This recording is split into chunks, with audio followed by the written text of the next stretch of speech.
Vale. Buenas tardes a todos. Hola, buenas tardes. ¿Qué más? Bienvenidos a tercer ciclo de la de arquitectura. Se llama ¿De qué está hecha la arquitectura? Entonces, pues es un ciclo que hemos venido preparando de hace más de un semestre, llevamos en esta discusión. Y es un ciclo pues muy bonito porque trata varios aspectos de lo que está hecho esa arquitectura. Va desde esos aspectos superficiales, como el que vamos a ver hoy, que es la materialidad, y va a ir quitando capas y sacando cosas aparte hasta llegar a lo que realmente está hecha la arquitectura, que es esa gente. ¿De qué está hecha la arquitectura? De gente. Entonces vamos en este ciclo, que son de 4 sesiones. Si el paro no nos maldice, aunque no creo, yo creo que va a ser un paro distinto, en donde vamos a ver materiales en una primera instancia. De hoy en 8 veremos allá en el Polideportivo, en el 230, y un tema, una sesión sobre iteración, que le conviene a todas las prácticas de diseño, de cine, a artes, que es ese proceso de hacer las cosas y de replantear lo que salió del proceso y volver a hacer el proceso, y en un constante desarrollo de cosas, que es lo que hacemos realmente. Luego, de hoy en 15 veremos narrativa, toda esa arquitectura que cuenta historias. Veremos cómo la arquitectura cuenta historias en la cinematografía. Entonces va a ser pues una sesión bastante cargada de signos y de historias y de significado. Y finalizamos con gente, con un documental sobre la escala humana, sobre las ciudades hechas para las personas, no hechas para el dinero, no hechas para la vivienda, no hechas para el tráfico y la movilidad, no, para las personas. Entonces pues es un ciclo bastante chévere, bastante variado, interdisciplinar. Y hoy comenzamos con ¿Cuánto pesa su edificio, señor Foster? Entonces, una película que dura 70 y ¿cuántos? 78 minutos. Luego de eso, David nos va a contar un cuento sobre Cannes, ¿cierto, David? La historia de Cannes, porque Cannes es chévere, porque apoyamos al Cannes. Entonces, bueno, bienvenidos, un aplauso. Somos poquitos hoy, pero gracias por venir. Entonces comenzamos con Foster. Como todo, porque es un héroe, ¿no? Entonces, por eso también es la narrativa de tratarlo de glorificar un poco. ¿Les gustó? Es muy buena, ¿no? Aún así, es muy buena. Creo que hay tinto si quieren. Distinto. Aromática creo que también hay, para los que no consumen cafeína. Los que no trasnochamos ya. ¿No? ¿Qué tal les pareció?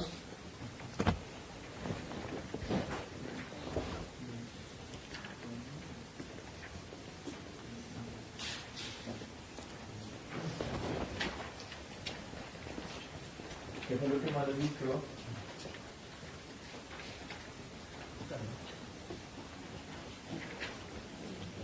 Antes de que me vaya, quisiera decir, a mí me gustó el documental que no es un documental dedicado de por sí a lo que ha hecho Foster, sino que también trata de hilvanar su obra con su vida personal, que tuvo que haber vivido Foster para que pudiera realizar ciertos eventos que lo hayan forzado o guiado más bien a hacer lo que hizo, por qué lo hizo y cómo lo hizo, un poco mirando también sus pasiones, lo que le gustaba hacer de pequeño, lo que tuvo que vivir, todas las experiencias que lo llevaron a formarse al gran arquitecto que es ahora. Es como lo que más me ha llamado la atención. Sí, es que pensar como desde donde comenzó, ¿no? Como desde abajo, ¿no? Muy abajo. Sí, es curioso porque yo inclusive pensaba que el tipo era cuna de oro. No, yo llegué a no. pensar eso, porque pues al fin y al cabo como es también Sir, Norman Foster, ya... Usted pensó que era hijo de Sí, un yo conde pensé que por era allá. aristócrata de los más bravos y pues... No, es que eso es lo bonito, o sea, también eso es lo de la película, cómo es que el man se supera a sí mismo, ¿eh? Y también la anécdota con Richard Rogers, eso también es muy bacano, ¿no? Uno se imagina a Richard Rogers otro personaje, pero no, son de la misma rama, ¿sí? Y la arquitectura que hacen es muy parecida, inclusive. Entonces, no, es muy bueno, toca muchas facetas y, y lo bueno es que muestra esa cara que no muestra una revista, no muestra unas fotos. Sí, tampoco uno se mete, digamos, a la página de Foster y encuentra pues una empresa seria, como pero uno no encuentra quién es ese señor Foster. ¿Eh? No, y la anécdota de Fuller es buenísima también, ¿no? O sea, cuánto pesa su edificio, cuánto pesan sus proyectos, o sea, en hojas si quieren también, ni siquiera sabemos cuánto cuesta ese papel, cuánto toda esa vaina. Pues yo pienso que la película lo que trata de mostrar es la filosofía de vida de Foster y cómo la aplica a la creación de los proyectos. No tanto cada proyecto como tal, sino el cómo hace el mecanismo para llegar al proyecto. Porque ahí sobre todo muestra como la determinación de la vida de él. Porque, bueno, pues yo también pensaba que Foster era super high class desde siempre, pero pues resulta que no. Y si no hubiera tenido de un inicio la determinación de querer ser arquitecto, nunca hubiera iniciado a hacer su primer portafolio desde cero. O sea, es impresionante como Sí, el amor que él tenía para hacer todas sus cosas. iniciar en la práctica, o sea, él inició ya en el mundo, ¿no? Como, Exactamente, y como la conciencia que él tiene de lo que significa ser un arquitecto, no solo hacer edificios bonitos y ya, esa que foto en revista y ya. Es lo que me dice, construir un mundo literalmente. O sea, y eso explica muy bien porque al final de la película dice, no entiendo por qué en el mundo no hay más ciudades de matar. Bueno, no entiendo. No hay más, porque él al ver esa ciudad, yo entiendo que él ve en esa ciudad lo que un arquitecto debe ser. Entonces, esa película no sé, es como la filosofía de Foster. sí. ¿Alguien más? A mí lo que me parece interesante es esos hechos que lo marcan, que uno puede ver como su vida en escenas, como en partes que llega a un punto de inflexión, un momento importante que transforma la forma en la que él hace arquitectura, o la forma en la que ve el mundo. Un solo momento en el que señalan cuando conoce a Fuller, las ideas que comienzan a surgir a partir de ese conocer a esa persona y se puede ver como un punto de quiebre entre la arquitectura que hacía antes de conocer a Fuller y después de conocer a Fuller. A mí me da risa, era como ver como cuando comenzó Foster y Asociados con la esposa y los primeros proyectos con Richard Rogers, que uno ve y de esos detalles, de esos cortes, de esa vaina, pero yo me ponía a pensar, pero ¿qué tan difícil es realmente la labor de un arquitecto, ¿sí? Cuando se vuelve más un tema de buscar esos materiales, o sea, nos volvemos como a buscar un archivo, entramos a Home Center a buscar cosas, sí, porque nadie nos ha dicho como todo está hecho en cartón, paja y uju, ¿me van a entender? No, o sea, uno vaya y encuentra esas piezas y las empieza uno a unir realmente para hacer algo. Y yo veía esa arquitectura industrial y yo decía, bueno, pero ¿qué tan difícil es realmente es hacer algo high-tech? No mucho porque el high-tech ya está hecho. No es sino cuando uno empieza a ver todo el tema de sostenibilidad y cómo la forma sí se adapta a la ventilación, a la soleación. Ahí uno empieza a ver, ok, ahí ya cambia un poco. Pero esos primeros proyectos sí se me hacían muy, pero no es tan difícil, ¿no? O sea, es como buscar los materiales indicados, buscar saber distribuirlos bien y ya. porque no había mucho ahí al respecto. Pero también no solamente es la materialidad, sino la forma. Porque una de las cosas que yo siento que Foster rescató mucho de Führer, de Mr. Führer, era que... ¿Del Führer? Del Führer, el Reichstag. Era precisamente que la forma influye también mucho, no solamente en la creación espacial, sino en la adaptación a las condiciones climáticas. No es igual, estructuralmente hablando, una esfera a un cubo. Entonces también es como ese rescate a la materialidad vista desde la forma. Exacto, o sea, esa primera etapa yo la veía así, como que era solo esos materiales, como que tú encontrabas y la solución te lo daba solo el material, ¿sí? Uno lo veía en esas primeras fábricas que presentaba. No fue cuando llegó Führer que le dijo cuánto pesa su edificio, que el man empezó a cuestionarse cómo realmente hacer otras vainas, ¿no? O sea, cómo deconstruir el rascacielos. Y sale ahí Nueva York y todo, y uno dice, sí, o sea, uno mira las esquinas y uno mira cómo serán esos interiores realmente. O sea, es una faceta muy propia, digamos, de tratar de, nuevamente, el mismo tema, romper paradigmas, seguir proponiendo, ¿no? No sé qué piensa. Digamos, un poco para complementar lo que fue la película, pues traje como una parte del libro de Lacan, conferencias y escritos. Me pareció interesante traer a Kant porque de hecho en uno de los fragmentos de la película muestran cuando él va y visita uno de los edificios de Kant. Él estudió en una universidad en la que habían edificios diseñados por Kant, como fue la biblioteca en la que vimos esa cubierta hecha a partir de triangulaciones. Digamos, siento que también hubo una influencia por parte de Kant hacia la forma en la que él atiende el problema arquitectónico. Digamos, porque Kant tiene toda una filosofía en torno al diseño, a la forma y a la materialidad.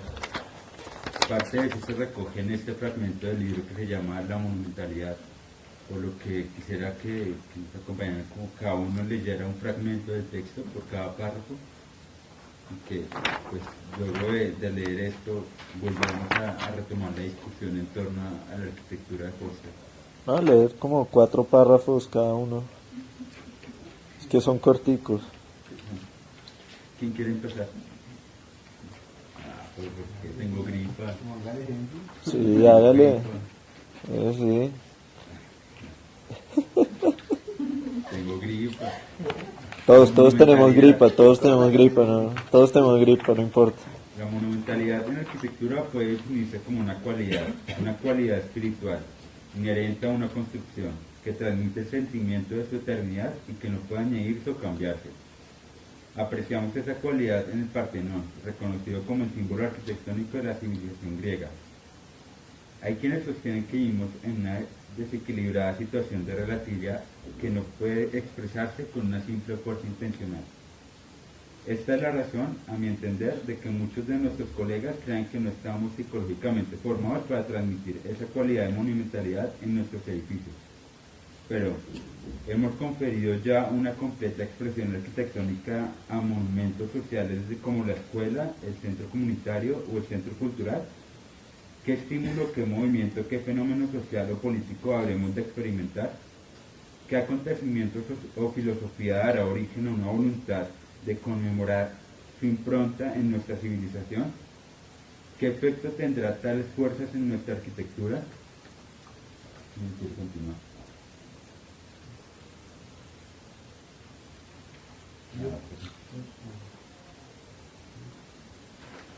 La ciencia ha ofrecido a los arquitectos estudios sobre nuevas combinaciones de materiales capaces de alcanzar una elevada resistencia a las fuerzas de la gravedad y el viento.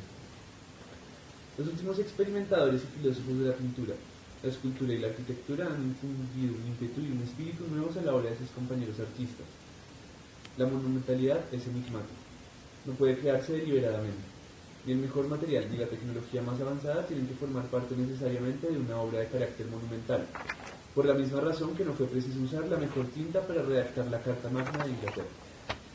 Sin embargo, nuestros monumentos arquitectónicos muestran el esfuerzo por alcanzar esa perfección estructural que en buena parte ha contribuido a lograr su aspecto imponente. la claridad de sus formas y la lógica de su escala. Animados y guiados por el conocimiento, avanzaremos hasta adecuar las formas autóctonas a nuestros nuevos materiales y métodos. Así pues, la intención de este texto es mencionar brevemente los amplios horizontes que la ciencia y la técnica han desvelado a los arquitectos y los ingenieros, así como dar una idea de los difusos perfiles de esas posibles concepciones y expresiones estructurales que ambas disciplinas sugieren. Aquí trataba la página. A partir de estos experimentos con la forma, el arquitecto aprenderá finalmente a escoger los adornos apropiados para sus construcciones. Hasta ahora se ha olvidado de ellos. Su juicio les lleva a usar formas aisladas en el espacio. Algunos artistas jóvenes están influidos por las obras de un escultor mayor que ha formulado una teoría de la escala en relación con el espacio. Este escultor afirma que según aumenta el tamaño de su obra estructural, el carácter monolítico de la obra pequeña va perdiendo sentido. Para sus obras grandes escoge una parte pequeña y coherente, un módulo de forma definida, un cubo, un prisma o una esfera, y la emplea para construir la forma global, montando un bloque sobre otro con delicado ajuste en los efectos de la luz y la sombra. Vista desde muy lejos, su obra conserva una calidad de textura vibrante, producida por estos numerosos bloques y por la acción del sol sobre ellos. Antes de que podamos apreciar el nuevo espíritu que debe animar los días venideros, debemos prepararnos para usar inteligentemente los conocimientos derivados de todas las fuentes. El anhelo nostálgico de los caminos del pasado solo encontrará unos cuantos defensores incapaces. El acero, los metales ligeros, el hormigón, el vidrio, las maderas laminadas, el amianto, la goma y los plásticos se están revelando como los materiales de construcción más importantes hoy en día. El roblonado está siendo reemplazado por la soldadura. El hormigón armado está superando su etapa inicial, pues el hormigón pretensado, el vibrado y las mezclas controladas prometen ser una contribución a su perfeccionamiento definitivo. La madera laminada está reemplazando rápidamente a la cerrada y resulta igualmente agradable a la vista. Y los plásticos tienen una posibilidad tan amplia que actualmente numerosas revistas y publicaciones dedicadas en exclusiva a sus productos se leen con interés y esperanza. Las características no comprobadas de sus materiales se están analizando y se están descartando las viejas fórmulas. Las nuevas aleaciones de acero y el vidrio térmico e inastillable y productos sintéticos de innumerables clases, junto con los materiales antes mencionados, constituyen la nueva paleta del proyectista. Es pura conjetura pensar hasta qué punto los avances en la construcción se retrasarán debido a las costumbres de los propietarios, los dogmas, las conciencias estéticas, los antecedentes y material de construcción aún no probados, las normas arbitrarias, las leyes y las ordenanzas anticuadas, los obreros no cualificados y artesanos torpes. Pero los descubrimientos en la ciencia y su aplicación han hecho recientemente grandes avances en el desarrollo de materiales bélicos, lo que apunta a una alteración del progreso controlado normalmente y un ascenso de nuestras esperanzas hacia el optimismo. La normalización, la prefabricación, las pruebas y experimentos comprobados y la especialización no son monstruos que deban ser eludidos por la dedicada sensibilidad del artista. Son sencillamente los medios modernos de controlar las inmensas posibilidades que para la vida tienen los materiales gracias a la química, la física, la ingeniería, la producción y el montaje, lo que lleva a los conocimientos necesarios que el artista debe poseer para rechazar el temor a utilizarlos y para ampliar su instinto creativo, unos conocimientos que infundirán un nuevo valor y de nuevo le orientarán hacia las aventuras de los lugares inesperados. Así la obra del artista formará parte de su época y proporcionará deleite y servicio a sus contemporáneos. No pretendo insinuar que la monumentalidad pueda lograrse científicamente, ni que el trabajo del arquitecto proporcione su mayor servicio a la humanidad a través de un particular genio para orientar una idea hacia la monumentalidad. Precisamente defiendo, porque lo admiro, a los arquitectos que poseen la voluntad de avanzar con múltiples facetas de nuestro desarrollo y que estos hombres encuentran muy por delante a sus compañeros. Bueno, ¿qué les parece el texto? ¿Por qué la monumentalidad? ¿Por qué? ¿Por qué la monumentalidad? Él describe la monumentalidad como un hecho que se alcanza por medio de trastocar varios puntos que en un principio no se encuentran muy asociados a la arquitectura, o por lo menos en ese tiempo. Como cuando uno lee el texto completo, son varios fragmentos en los que toca el tema de la monumentalidad, como Sí. el manejo de la luz, del espacio, la forma, la materialidad. Digamos, este es el fragmento como que más recogía esas ideas de Kant alrededor de la monumentalidad, y en el que le otorga a la materialidad un factor, un aspecto, lo toma como un aspecto muy importante para Sí. poder lograr la monumentalidad. Es que a mí lo que me llama la atención es que para acá la monumentalidad es una cualidad, ¿sí? Eso creo que es lo chévere del texto, wow. O sea, que ya no es como el edificio gigantesco y tal, sino que uno sienta que pesa esa vaina, que es fuerte. ¿No? ¿Tú? Ahí- Sí, tú, ¿no? Sí, no, pues, es que sí, nos llama la monumentalidad como si fuera algo grande, algo que se ve desde el Exacto. exterior, sino que tiene una cualidad, como tú dices, que llama la atención y que lo hace grande. Entonces, por ejemplo, los edificios de Foster, cuando comienza a hacer los edificios high-tech, tiene ese valor agregado que tiene esos materiales, que son Ujú. sostenibles, que se pueden fabricar fácilmente, que le dan un poco más no sé, a la especialidad, a la forma, ¿sí? Entonces, eso es, no sé, pues, con respecto al texto de monumentalidad, me parece a mí que la monumentalidad tiene una cualidad Eso. distinta, otro carácter, que va más allá, digamos, del tamaño, de la escala. Sí, digamos, uno mira nuevamente esos el primero que mencionan, el primer edificio que hizo Foster, así dice, como el primero que diseñó solo Foster, que era el que estaba al ladito de los barcos, ¿cierto? Que hizo dos partes, una para los trabajadores y otra para los jefes, que los trabajadores tuvieran como ese sentido, que tuvieran una sala tan buena como la de los jefes. Entonces que uno pudiese ir allá y descansar realmente como trabajador y sentir ese espacio bien hecho, o sea, una vaina agradable. Eso tiene una connotación muy, o sea, para mí eso también es monumentalidad, ¿no? O sea, eso se me hace un ejemplo muy bueno de Foster. Pues de pronto lo que entiendo que como monumentalidad es que lo que realmente hace una edificio monumental es el significado que tiene, no tanto el tamaño del material en que está. Sí, es eso. Es realmente el significado.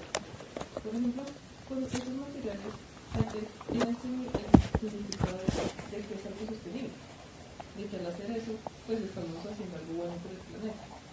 Entonces puede que sea un edificio bajito en comparación a los otros, pero el significado es mayor que 20.000 edificios de la misma altura gigantescos que no hacen nada por el planeta. Sí. Tienen un nuevo significado.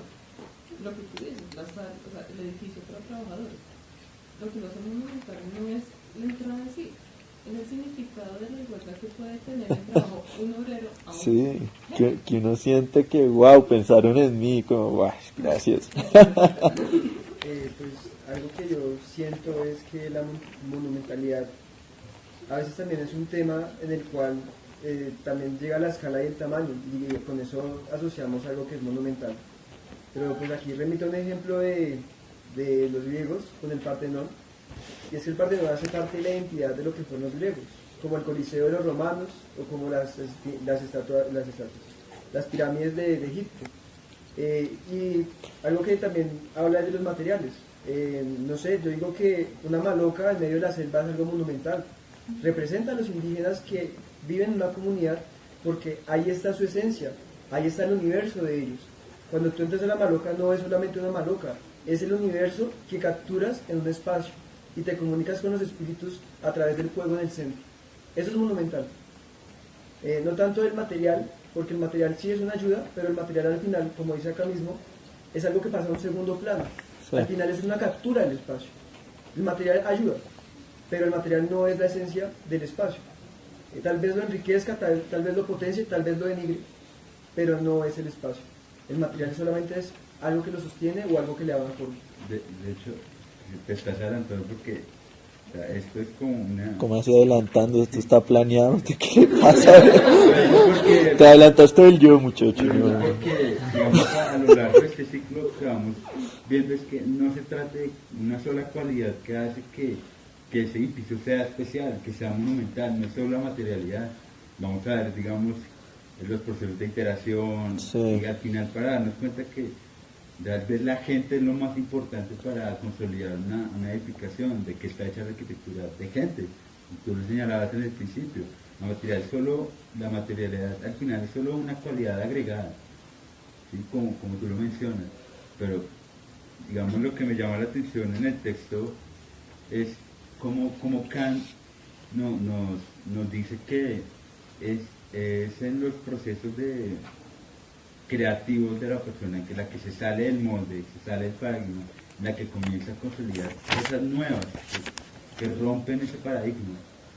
Y aquí, pues, digamos, nosotros estamos en un curso con la profesora Silvia Arango y otros dos profesores. Teníamos una discusión de lo que era nuevo, novedoso y original. ¿Qué es nuevo? ¿O qué es original? Porque digamos que muchos de los conceptos que Foster maneja tal vez no son conceptos que él creó, tal vez son conceptos que reinterpretó. Entonces, al final no hay nada creativo, es un proceso de reinterpretación de lo que ya ocurría. Tal vez novedoso es cómo se presenta, pero es un proceso original. Original es volver al origen. Por ejemplo, al final, ¿qué viene siendo una casa? Por decir algo. Entonces la casa, pues podemos descomponer la palabra, es hogar. Hogar viene de hogo, del fuego que alimentaba la cocina. Todos nos hacíamos al lado del fuego porque nos moríamos de frío.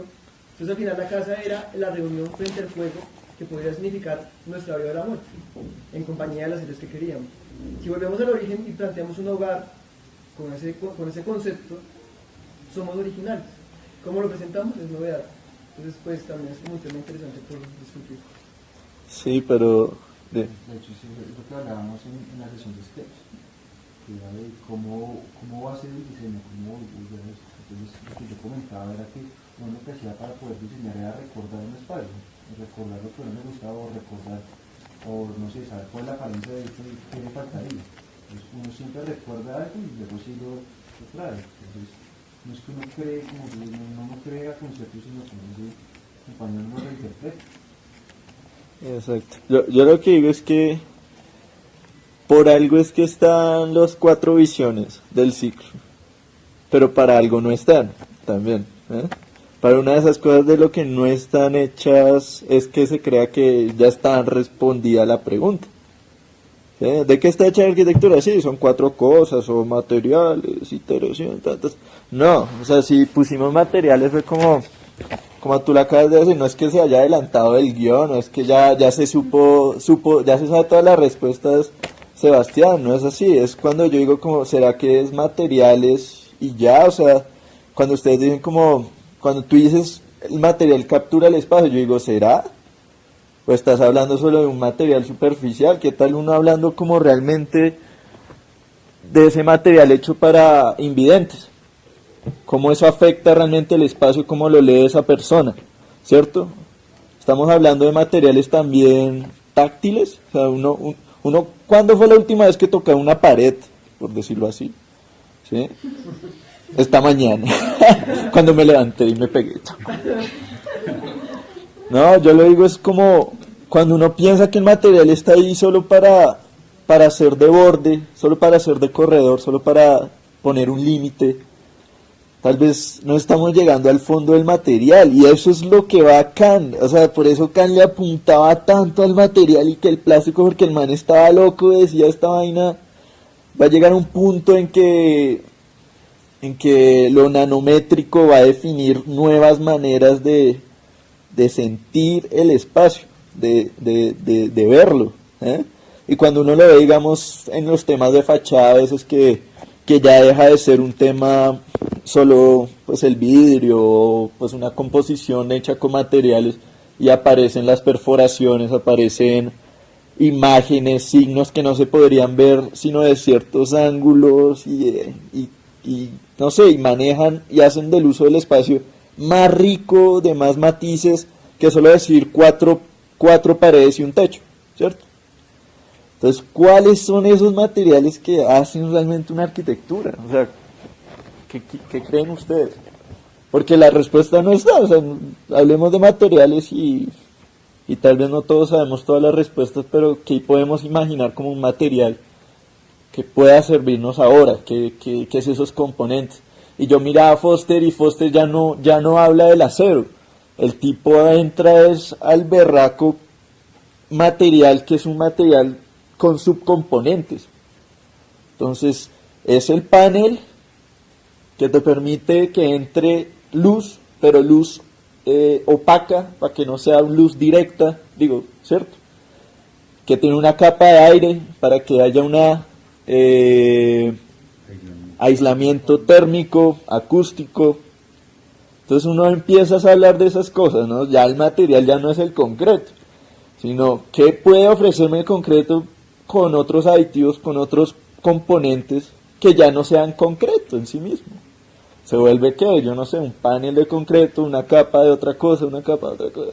Es eso, o sea, hemos llegado como a un nivel de avance que es muy, muy bacano, que ojalá lo podamos hablar. Entonces, ¿de qué materiales estamos hablando ahorita? ¿Cuáles son los materiales del siglo XXI? Ahí mencionaban Clean Tech. Pues, para poner un poco en contraposición con todo esto que estamos hablando, quería traer, pues, como a colación un asunto, alguna vez Asunto. pero sí, como para traerlo de nuevo, y es como la visión sobre el material que tiene Suntor, que es como un poco distinta. Es decir, si hablamos de materiales que tienen una serie de condiciones que pues no sé, aportan a la edificación como muchas propiedades que el concreto, pero tiene muchas capas, no sé qué, ahí entra Suntor diciendo, no, pero es que la arquitectura pues transmite una experiencia dentro del sujeto de experiencia, ¿no? Que la está percibiendo a partir de sus sentidos. Es decir, es muy importante esa condición que está percibiendo el sujeto sensiblemente, Sí. que es justamente lo táctil, lo que se ve, y es como esa condición que también es muy importante, ¿no? Del sujeto de experiencia dentro del espacio.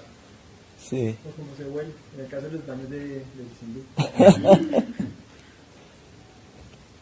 ¿Sí? Yo ahorita quería con lo que decía Juanila y ahorita que lo retoma un poquito, Diego, y con el texto, que habla que la monumentalidad es una cualidad espiritual. Y que también me remitía a de las primeras frases que dijo Norman Foster, es que la arquitectura es algo que mueve el espíritu y que debe ser funcional para los sentidos. Entonces, es ese sentido de que no es solamente como la funcionalidad del espacio, sino el impacto que tiene ese espacio en nuestro espíritu.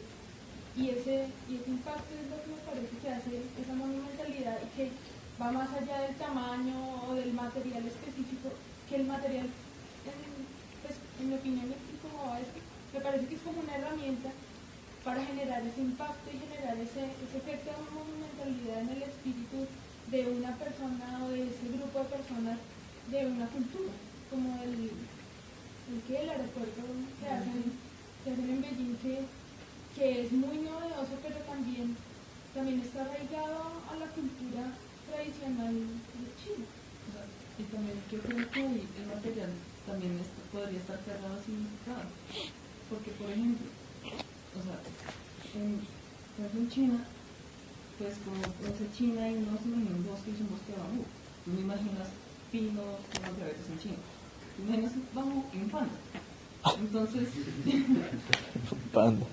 entonces si tú vas a usar una construcción con bambú en China, va a tener de pronto más significado que si usas cualquier otra madera. Sí. Y la experiencia sensorial puede llegar a ser diferente. Por ejemplo, en el mismo aeropuerto de Beijing, la cubierta del aeropuerto es roja, y en China el rojo es un color como importante, más que por ejemplo si lo hubieran pintado de blanco, de negro, de amarillo, de verde. Sí, lo mismo en el Reichstag, que ya el águila es blanca, ¿no? Exacto, y la cubierta es transparente, para que tú puedas ver que es una democracia limpia.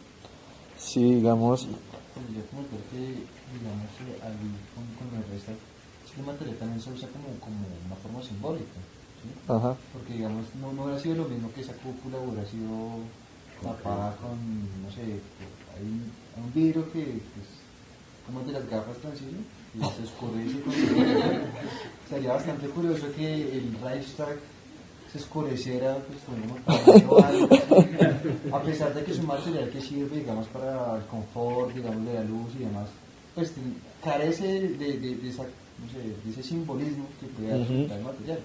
sí, ¿no? Cuando se va a otra fibra le van a cambiar a esos vidrios. A los opacos. Incluso Foster quiere conservar las piedras con los rayones en ruso de lo que era Alemania en esa época.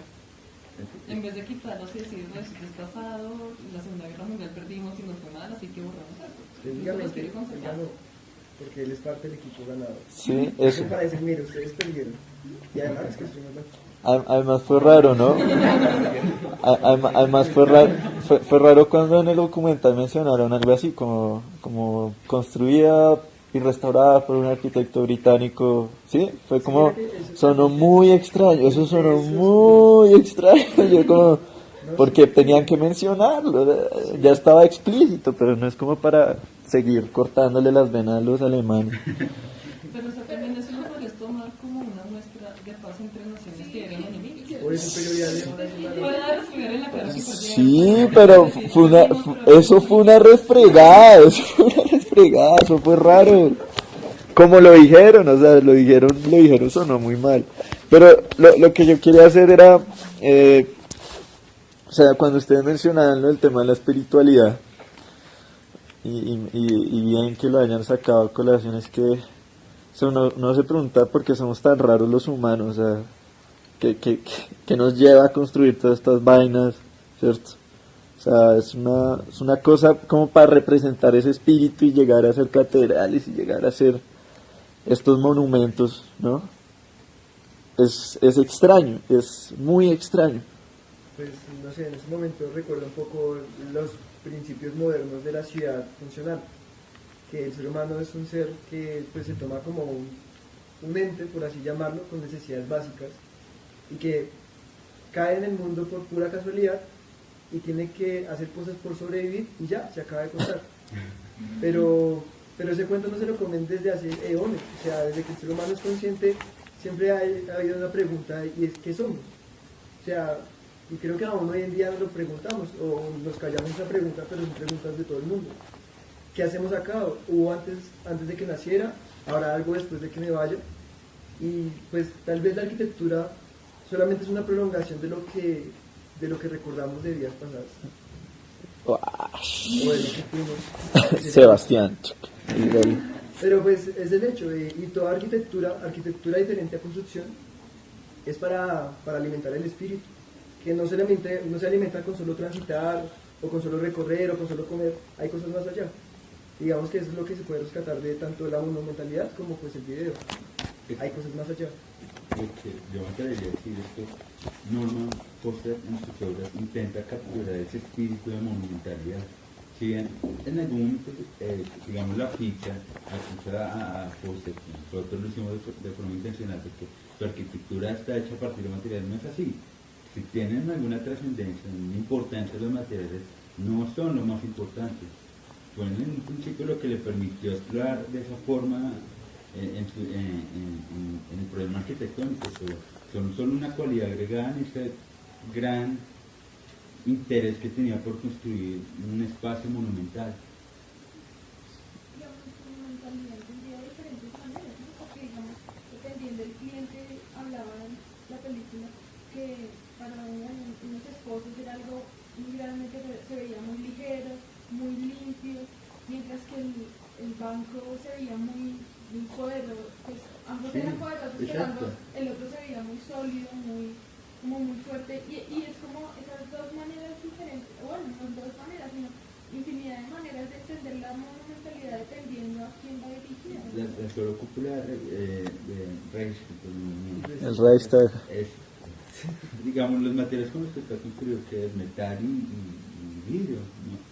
Pero es la forma en la que lo usa, la disposición del material en que lo usa, la que hace que eso sea un espacio completamente diferenciado de cualquier otro que conozcamos. ¿Sí vieron cómo se sostenía la rampa? ¿O no? Exacto.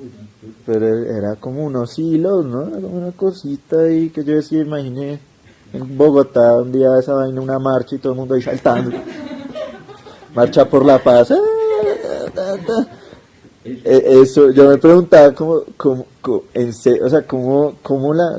¿cuánta gente resistirá esa rampa? O sea, porque yo veía unos apoyitos, una cosita ahí que flotaba. Y además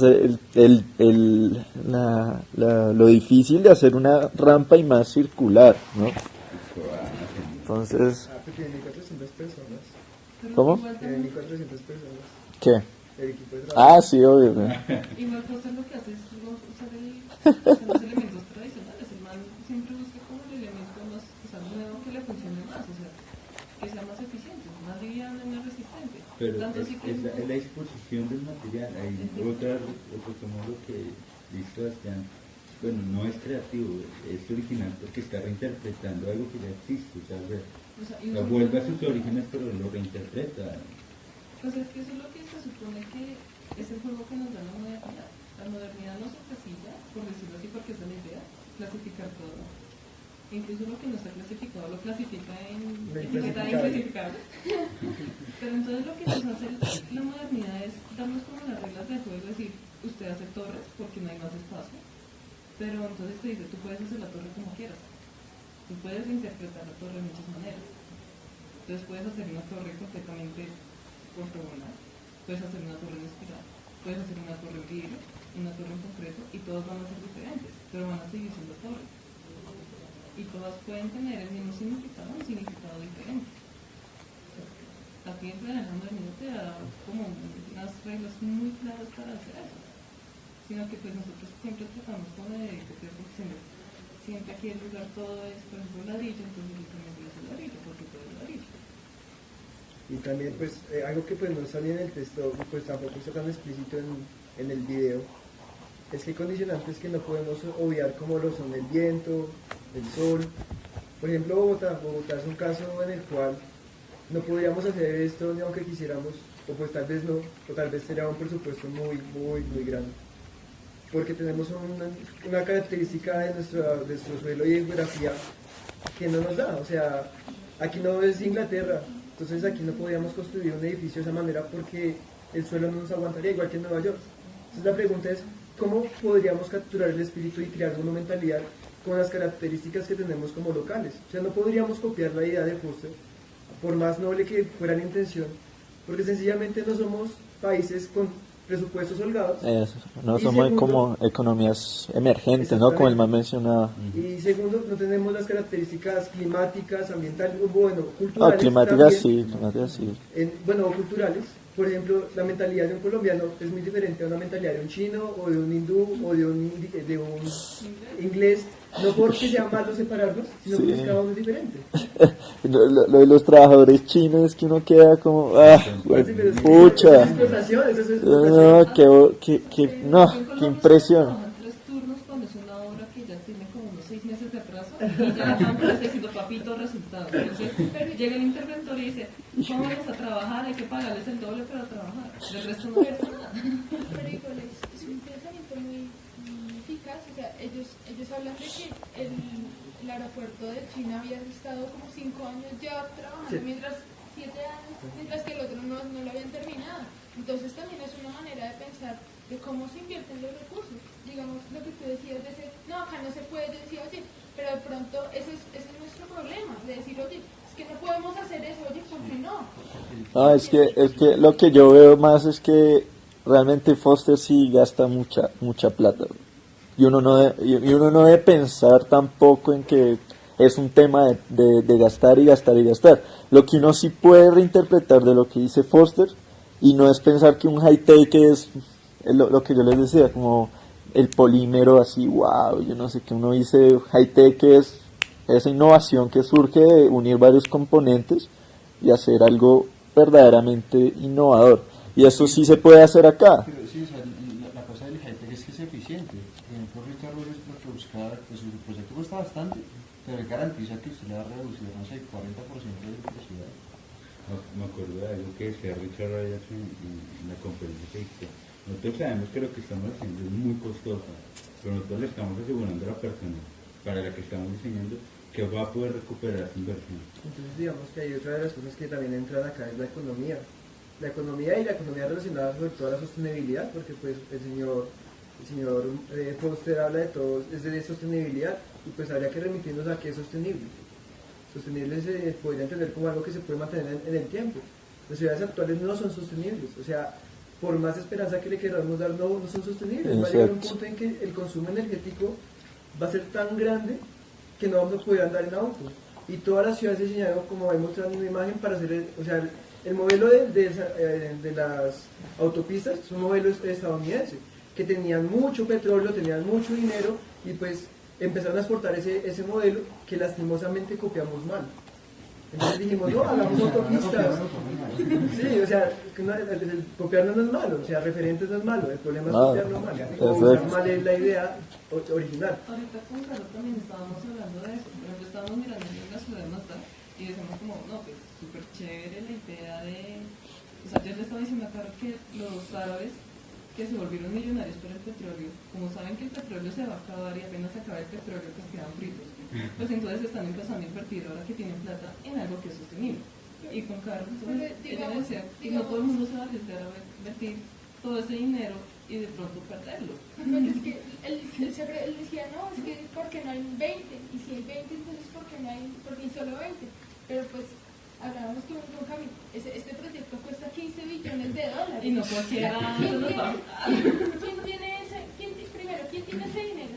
Segundo, ¿quién que tenga ese dinero está dispuesto a invertirlo en eso y arriesgarse a perderlo todo? Porque no sabe si seguro. Ellos decían, no, si esto funciona es un milagro, pero si no va a ser un fracaso heroico. Pero ¿Y quién está dispuesto a perder 15 billones de dólares en un fracaso heroico? Entonces ahí entra ya, como decía, la emergencia, y entra ya el instinto de supervivencia. Eso discutía hoy con unas amigas, y es que es curioso cómo la creatividad del ser humano aflora en épocas de crisis y de guerras. Tenemos que estar mal para que nuestras ideas surjan. Tenemos que estar en un estado completo de crisis, como estudiantes de arquitectura, que creo que todos somos.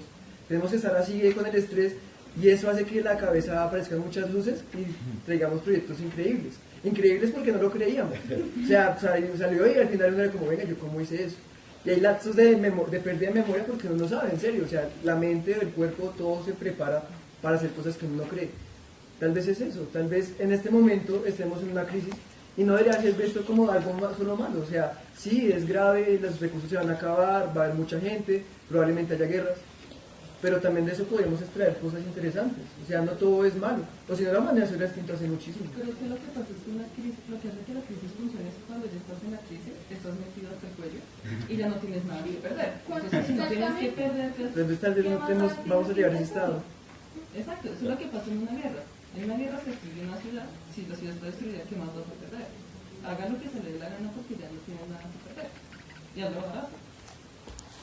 pues, digamos, Entonces por eso surgen buenas ideas. surge esa idea, y también que muchas veces muchas veces la modernidad critica y no, que fue lo peor, que es terrible, pero oye, fue una respuesta Rápida al momento. una respuesta para el momento que se estaba viviendo en una ciudad completamente destruida, con la gente sin nada que hacer. No pueden ponerse a preguntar a alguien que son individuos, ¿qué te gustaría? ¿Cómo quieres tu casa? No, necesitas algo igual para todos, cubrir las necesidades básicas de todos. ¿Cómo que no? Pero Claro. mira que tiene sentido porque fue la necesidad, y digamos que el ser humano ha intentado siempre escoger la decisión más eficiente y económica. O sea, podríamos decir que lo más antieconómico han sido los últimos 40 años, pero normalmente siempre intentamos tomar la decisión más lógica, incluso la bomba nuclear, que puede parecernos horrible, pero entonces ellos lo pensaban así. Ellos decían, Sí. lanzamos la bomba, matamos a esa gente, pobrecitos, o pues seguimos con una guerra que puede acabar con millones de personas más. Entonces digamos que puede ser muy crudo, y las decisiones son así, son dolorosas, y siempre que tú escojas vas a algo bueno o algo malo, y al final siempre va a ser algo malo con el tiempo, o algo bueno.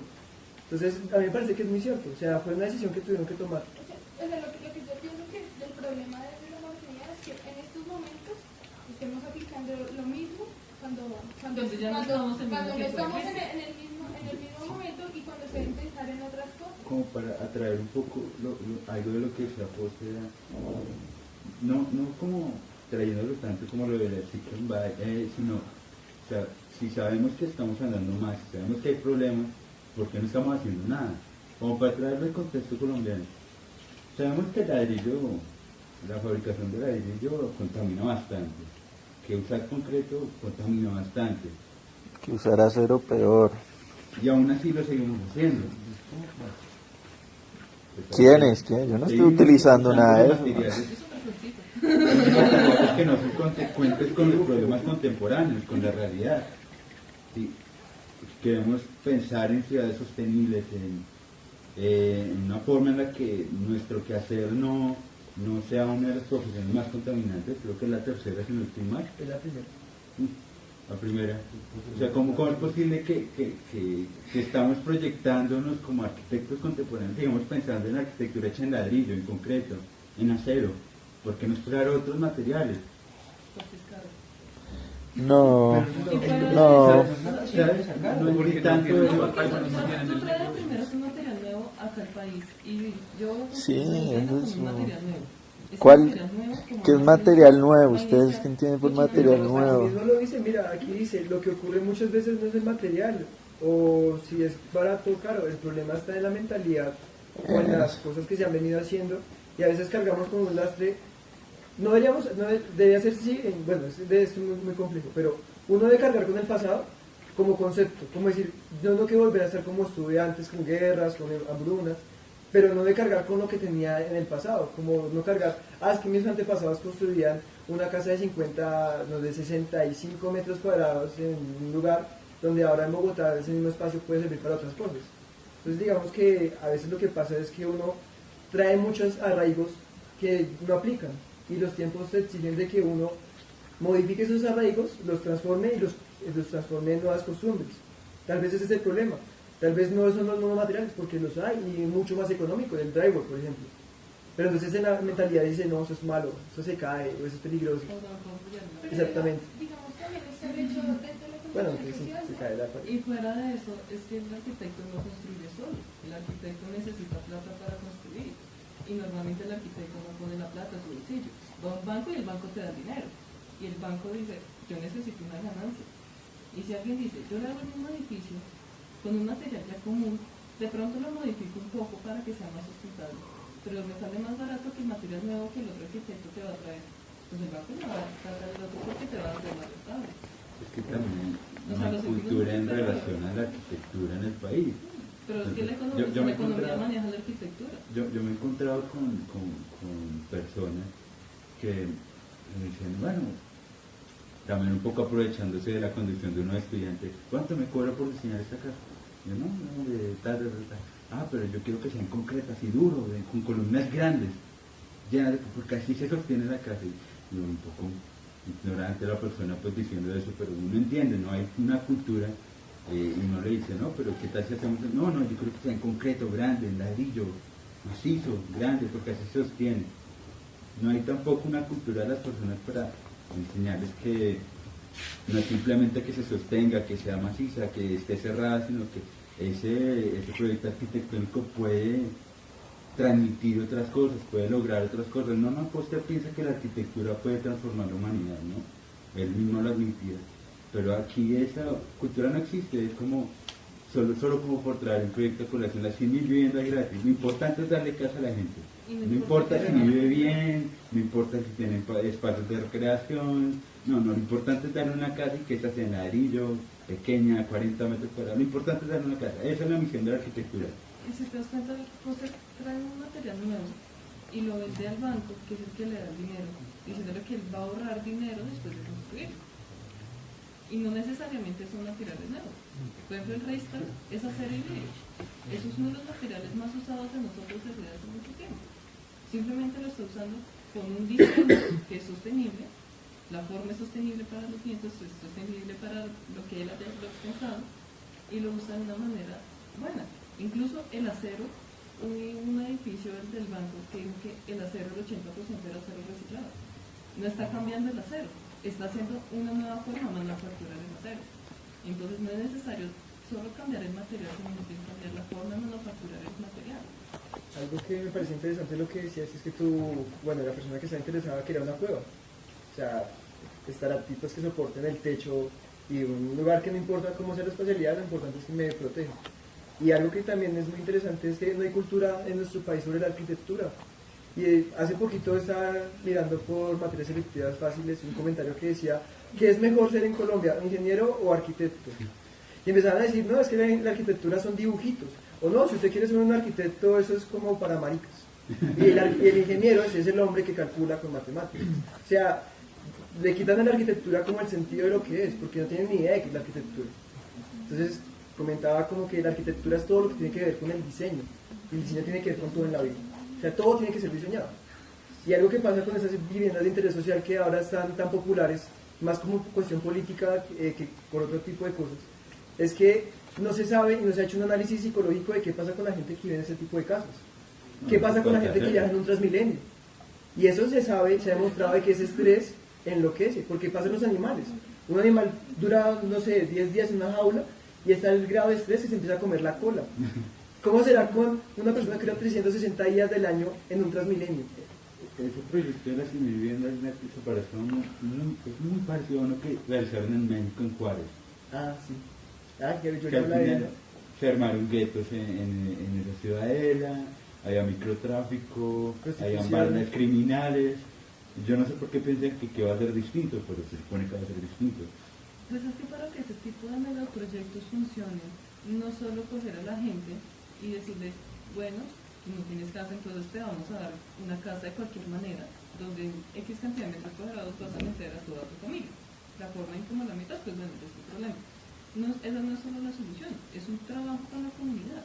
El mismo José decía que la arquitectura nace de un contacto con la comunidad. Entonces, ¿qué es lo que pasa?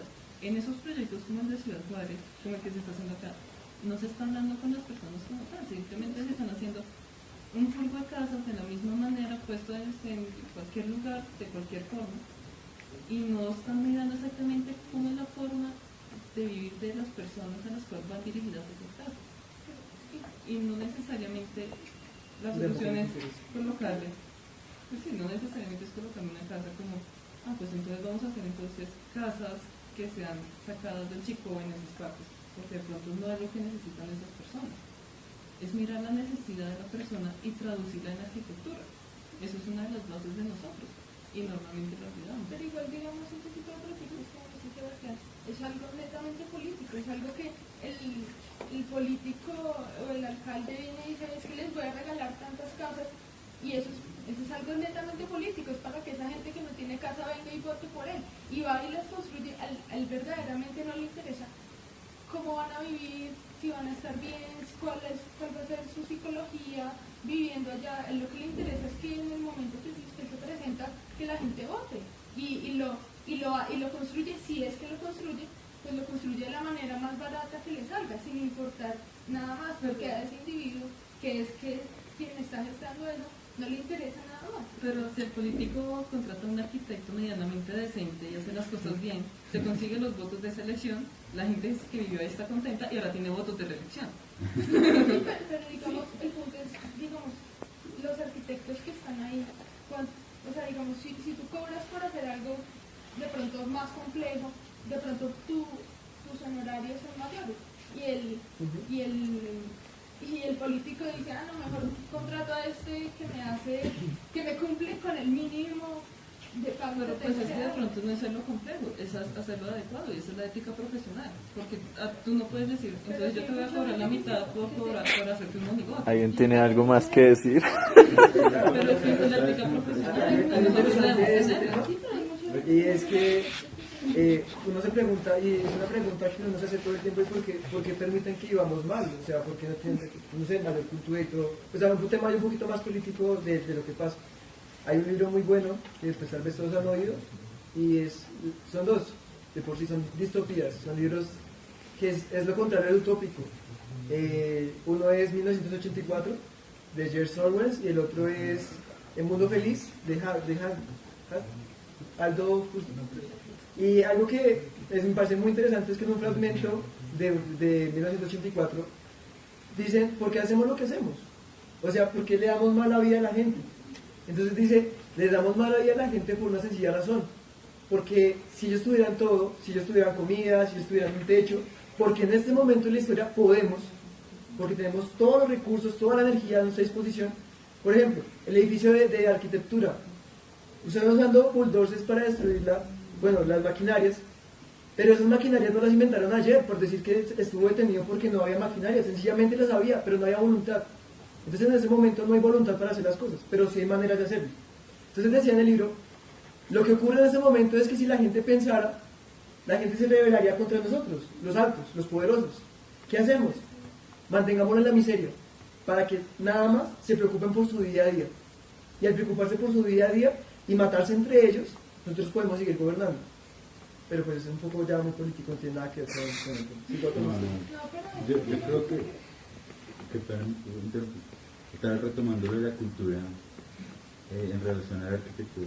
No existe esa cultura aquí en el país, mucho menos por parte de los políticos. Y nosotros no hacemos nada, es porque no hemos reconocido la condición política de nuestro quehacer. Si nosotros reconocemos ese aspecto político de nuestro quehacer, y si tomáramos las riendas, y hiciéramos una cultura alrededor de la arquitectura, seguro que en poco tiempo no tiene que ver tanto con el tema de la materialidad, sino seguro que estaremos viendo mejor arquitectura en todo el país, porque se tomaría como algo serio el hecho arquitectónico como transformador de la vida urbana, de la vida en la ciudad, de la vida en el país, en todo sentido, pero no existe. Y no hemos reconocido ese quehacer político en nuestra profesión. Y así van a seguir construyendo en ladrillo, en concreto, en metal, en este país, porque es lo más barato, porque... Claro, Los ladrillos, algo como muy autóctono, muy tradicional de la arquitectura. Mucha gente no lo piensa, entonces se tiene esa idea. Yo por eso rechazo la idea de que la cultura arquitectónica del país gira alrededor del ladrillo. Yo no puedo creer que la cultura gira alrededor del material. Pero mucha gente lo piensa de esta manera. Yo creo además que la cultura arquitectónica no solo gira en torno al arquitecto, sino al ciudadano promedio.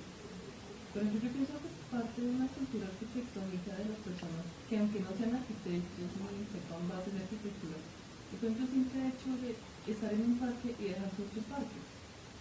O sea, el parque es un elemento arquitectónico que conforma ciudad, porque es un punto de reunión y bueno, toda la carreta que sabemos.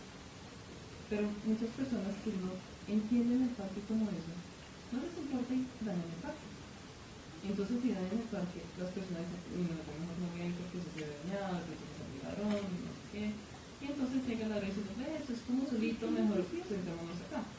A ver. Y se genera un círculo Se llama el fenómeno de la ventana rota. Sí. Entonces empieza a deteriorarse y ya frenas. Aquí lo que puede es que la arquitectura se da ese diálogo con el cliente, mientras más le exija el cliente al arquitecto, se van a dar mejores productos, por decirlo así. Digamos, de pronto, porque los clientes acá no exigen muchos arquitectos también se relajan y como, pues no tengo que pensar tanto. algo como un profesor. O sea, el profesor no te exige desde el principio, entonces al final no te puede apurar con el tuyo. Hace poco leí un artículo que se llama Los 4 rascacielos que le van a cambiar la cara a la ciudad, que lo publicó la revista Escala. Y yo decía, no, cambiar la cara, ¿en qué sentido? Bueno, total. Pero si algo sí van a lograr esa construcción de esos 4 rascacielos, es que haya un debate en torno a la arquitectura. Independiente de si logran ser o no un éxito, al menos van a establecer un debate alrededor de la arquitectura en el país, porque es algo que no se ha hecho antes. Traer a Richard Rogers, construir una estructura metálica de 70 pisos, pero lo que va a costar eso. Y en el centro de la ciudad donde no hay vías, al menos, sea un éxito, no va a establecer un debate alrededor de la arquitectura Van a en tener el el país. edificio cuando haya carros voladores. Se lo pega a Richard Rogers. Sí, pero si tiene esas... porque, pues digamos, en la conferencia de Rogers, a mí lo que me llamaba la atención, y yo decía, este man la tiene clara en cierto sentido. Además dice que construye este edificio en el Centro Internacional porque, no sé, tiene la experiencia, digamos, de Londres, que no se quiere ensanchar más, sino que tiene que como reconstruir la ciudad y construir dentro de la ciudad. No necesita aislarse más. De hecho, hay una característica de las ciudades latinoamericanas es que se extienden en longitud y no se centralizan. Entonces, lo que buscaba Rogers con su proyecto en hacerlo en el centro era poder condensar un poco más la actividad económica en este lugar. El problema sí va a ser de movilidad, pero a mí no me parece un desacierto colocar ahí el edificio, porque es que, no sé, ¿dónde debe ir ese edificio entonces? No es tanto mi crítica como a dónde está, sino que definitivamente va a establecer un debate. Sí, obvio, el problema de movilidad va a ser este edificio de Rogers, el atrio y el Bacatá. O sea, van a ser un problema de movilidad. Pero pues también van a ser puntos que van a generar cambios. También nosotros decimos, bueno, pero hagamos y proyectos de pronto como esos son los que van a generar que la gente se plantee las cosas de una manera diferente, que la ciudad cambie su dinámica, que se tengan que presentar soluciones para otro tipo O sea, de pronto, de ciudad. en ese caso se podría, cuando ya esté el problema y la gente viva el problema, se puede buscar una solución, al menos puntual, en esa zona al problema de movilidad, por ejemplo. Como Transmilenio en toda la ciudad. O el metro. Hace poco tuve la oportunidad de asistir a una conferencia, hace 2 días, se dictó en la Universidad Javeriana, se llamaba Arquitectura y Postconflicto. Me pareció interesante que alrededor de toda la conferencia era, pero o sea, diseñar para qué territorio. Esa era la pregunta que me pareció más impactante. Estamos diseñando para qué territorio. O sea, sí, decía uno de los conferencistas, nosotros, la arquitectura debería girar en torno a los problemas del país, no tanto a la contemporaneidad, sino a los problemas del país, y debería estar en función de solucionar los problemas del país. Todas las escuelas de arquitectura deberían estar en función del territorio sobre que está cimentada, por así decirlo. Y o sea, la pregunta más impactante me pareció esa: estamos diseñando para qué territorio, para qué problemas, para que en una etapa post-conflicto, ¿cuál va a ser la arquitectura que nosotros vamos a diseñar? ¿La misma que estamos diseñando hoy en día? Pero era cuestión como, ¿qué tipo de arquitectura en qué sentido? O puede ser en materialidad, puede ser en forma, o puede ser en función. Entonces, esa es la gran pregunta, o sea, ¿qué tipo de arquitectura vamos a construir, pero en qué sentido? Porque podemos construir, o sea, con el mismo sistema constructivo, con los mismos materiales, pero que la interacción... Pero entonces estaríamos atendiendo a todos los problemas contemporáneos. Es una necesidad de Colombia resolver los problemas contemporáneos, entrar a la discusión de la contemporaneidad europea y responder con nuevos materiales y responder con nuevas formas de estructura, viendo que nuestro problema social es otro. Entonces, yo consideraría que la pregunta a qué arquitectura necesitamos no va en torno a ni al material ni al sistema constructivo, sino a la función que tiene esa arquitectura. Digamos, algo que podemos hacer ahora es, como decía Laura, bueno, Carolina, es que pues, lo que ocurrió con los modernos, después de que todas las ciudades fueron destruidas, ellos empezaron a hacerse preguntas. Y nosotros tenemos una ventaja, y es lo que decía el señor Rogelio Salmona, es como nuestra mayor herramienta, y es la historia y la geografía, ¿no? Entonces la historia nos puede ayudar bastante para solucionar eso. O sea, los conflictos ha habido toda la vida en todos los países. Podríamos referenciarnos cómo lo han solucionado otros, no para hacerlo como ellos, sino para analizarlo. Y una de las cosas que uno ve es que al final todo sobre comunidad. Tal vez es un problema que nosotros tenemos ahora, y lo discutíamos ahorita con Andrés, es que nosotros somos muy individuales.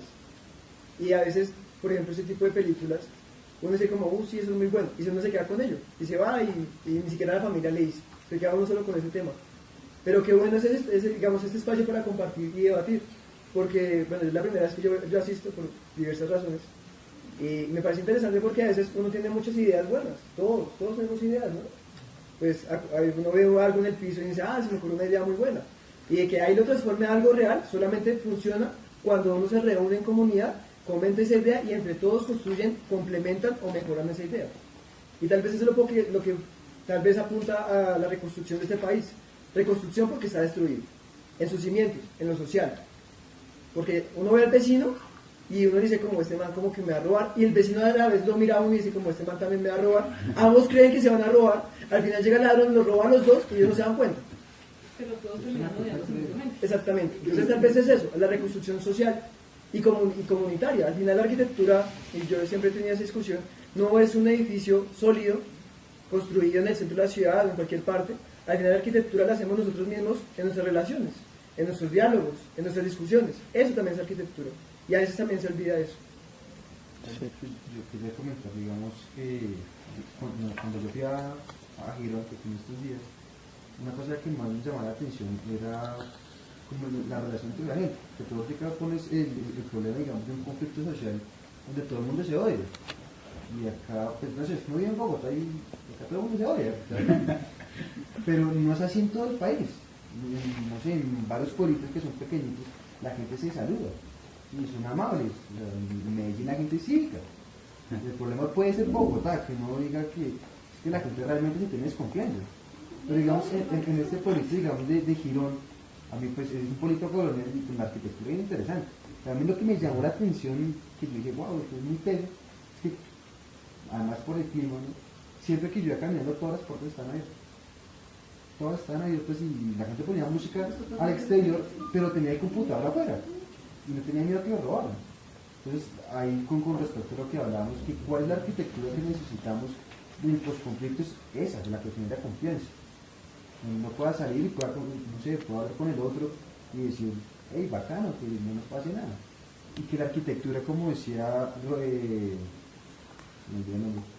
Foster, puede transformar a las personas. ¿Y cómo hacer esa arquitectura? Pues, bueno, esa es la labor, ¿no? Ahora, mi intención cuando digo todo esto es, yo no digo que el hecho de explorar nuevos materiales va a cambiar la arquitectura del país y entonces lo vamos a volver más cultos, más civilizados. No, pero es una cualidad que deberíamos tener en cuenta, ¿no? No es posible continuar haciendo arquitectura aquí a partir de la ladrillo concreto cero. ¿Cómo es posible que la política no nos permita traer nuevos materiales que respondan mejor a los problemas? O sea, ¿por qué se vuelve un proceso tan torpe a la hora de traer nuevos materiales que ni siquiera son costosos y son más eficientes? ¿Por qué es algo tan torpe? ¿Por qué no lo permite? Y yo defiendo de lo que tú dices, y no es tanto como por cuestiones estéticas o constructivas, sino también en este punto de la historia son por cuestiones de supervivencia, son por cuestiones de sostenibilidad. O sea, no podríamos seguir con ese nivel, porque pues se nos va a acabar el planeta y de paso nosotros. Entonces es como que no cambiar por cuestiones estéticas, sino cambiar por cuestiones humanas. Y es un llamado a la humanidad, ¿no? O sea, dejar nuestra envidia como, no, es que esto es más bonito a la vista. Pues sí, es bonito. Pero, ¿qué representa para un planeta que sus recursos cada vez son más extraídos y no son recuperados? Por ejemplo, el acero recuperado es otra cosa al acero ya extraído de beta. Entonces, ¿qué significa eso? Tal vez es eso, o sea, tal vez, no sé, pues ustedes, los que me conocen, el reciclaje para mí es un tema interesante, porque el reciclaje al final es aprender del mayor maestro de todos, la naturaleza. La naturaleza lleva millones de años en este planeta y puede vivir millones de años más. Nosotros llevamos cientos, miles tal vez, y no hemos podido aprender bastantes lecciones de ella, o tal vez las aprendimos y las olvidamos. ¿Cómo podríamos generar un sostenimiento, una sustentabilidad para pues evolucionar como especie y podernos ir de este planeta y hacer lo que queramos en otros planetas? Pero tampoco podemos olvidar la parte estética. No, pues no se olvidarla. El punto es no decir, porque si cuando tú le vas a vender algo a una persona y le vas a decir, no, es que eso es bonito, entonces olvídese de eso, esto es bueno, debes mostrarle una alternativa que sea también estética, pero también funcional. Y con lo que tú O sea, que junte muchas cosas. y lo que tú decías es porque es tan difícil traer materiales y también cosas, es que también hay monopolios, ¿no? O sea, No podemos olvidar eso. Aquí hay un cartel del concreto, incluso. o sea, la economía sí tiene determinantes muy importantes y sí hay gente poderosa que le interesa que todo se siga construyendo con concreto, pues se meten trabas y Incluso nada más imagínate el factor económico de la extracción de acero. Si tú le llegas a las personas que trabajan extrayendo acero y dices, no, mira, o sea, tú ya no vas a extraer más acero porque ahora vamos a reciclar ese acero, van a decir, no, mentira, a mí me estás quitando el trabajo, yo no le voy a dejar que me quites el trabajo. Entonces, ahí hay que mirar, es que no se puede tener felices a todos y también para el progreso hay que hacer ciertos sacrificios. O sea, yo pienso que sí se puede llegar a un cambio, que no es decir como no, ya nos jodimos todos, sino es algo que incluye mucho la parte económica y la parte social. No es solo decir yo soy Dios arquitecto, entonces yo puedo hacer lo que quiera y la economía no me interesa. Y me paso todos los presupuestos, los concursos por un ladito porque pues yo tengo la superpropuesta. Es un proceso que tiene que incluir muchas cosas. Es un proceso que tiene que incluir la parte social, tiene que incluir a la comunidad, tiene que incluir la parte económica. En este que es un país que está tratando de salir del conflicto, tiene que incluso incluir víctimas de conflictos. O sea, y es un proceso que va a ser más demorado, porque no es solo decir, listo, yo tengo este plan, todos acepten y si no se cuánto es demás, porque eso no es una verdadera solución. Tiene que haber un gran trabajo ¿De dónde crees que pueda provenir ese cambio? ¿De un político que de la noche a la mañana se le ocurra, no, esto es lo que tenemos que hacer? Esto tiene que provenir de nosotros. O sea, es que ese cambio no lo puede dar un arquitecto, no lo puede dar un político, es un cambio que tiene que venir de cada persona. Lo importante es que desde la escuela eso esté presente, ¿no? Por eso digo que es un proceso muy lento. O sea, no es imposible, sino que es un proceso. Y pues, lo importante es iniciarlo. Que nosotros seamos los que lo iniciemos, pues sí, chévere, súper. Pero no significa que lo vayamos a lograr, por ejemplo, en 3 años. Pero el punto es eso, o sea, si se inicia ese tipo de conversaciones, ya hay varias personas que va a después hablar con otro grupo de personas, lo que tú decías, es como hay que compartir, hablar, no solamente con arquitectos, sino con otra gente, con la familia, con todo el mundo, decirles, oiga, esto yo pienso así, yo pienso no, y ellos también pueden enriquecer mucho el pensamiento de uno, así no sean arquitectos, y se va creando una cultura orientada en ese proceso. Pero imagínate cómo sería en este momento esta misma charla con gente de otras materias, por ejemplo, de otras carreras, tengo gente de medicina, gente de derecho, gente de economía, ingenieros. Sería una conversación más rica y tendría matices diferentes porque cada uno habla desde su tema, que cada uno sabe más de su tema. Aquí solo todos somos un grupo de arquitectos hablando desde el conocimiento que tenemos. No, aquí tenemos un compañero de otra carrera. ¿Qué carrera es? Habla. Diseño gráfico, pues no estoy muy lejos. No, Pero es pues bueno. igual es diferente. Por ejemplo, tú tienes una visión diferente. A ti no te, o sea, un diseñador gráfico no le interesa tanto que un edificio sea técnicamente adecuado. O sea, yo pienso que el diseñador gráfico, como su nombre lo indica, le importa más la parte del diseño visual. Sí. Y es un punto de vista también diferente. Es similar, pero diferente. Y la arquitectura, en cierto sentido, bueno, en muchos sentidos, une muchas cosas. O sea, a un arquitecto le toca pensar, le toca hacer como de todo. Debería ser como sociólogo, ingeniero, de todo. O al menos, si no serlo, tener a alguien que sí lo sea al lado. Entonces, como decía Einstein, lo importante no es saber, sino quién sabe. Saber quién sabe. Exacto. Y tenerlo al lado y tenerlo de amigo. Y eso es de lo que hablábamos, o bueno, en charlas anteriores cuando vino el jurado de concurso, Francisco Jacón. que él decía como es que yo no me imagino diseñar algo sin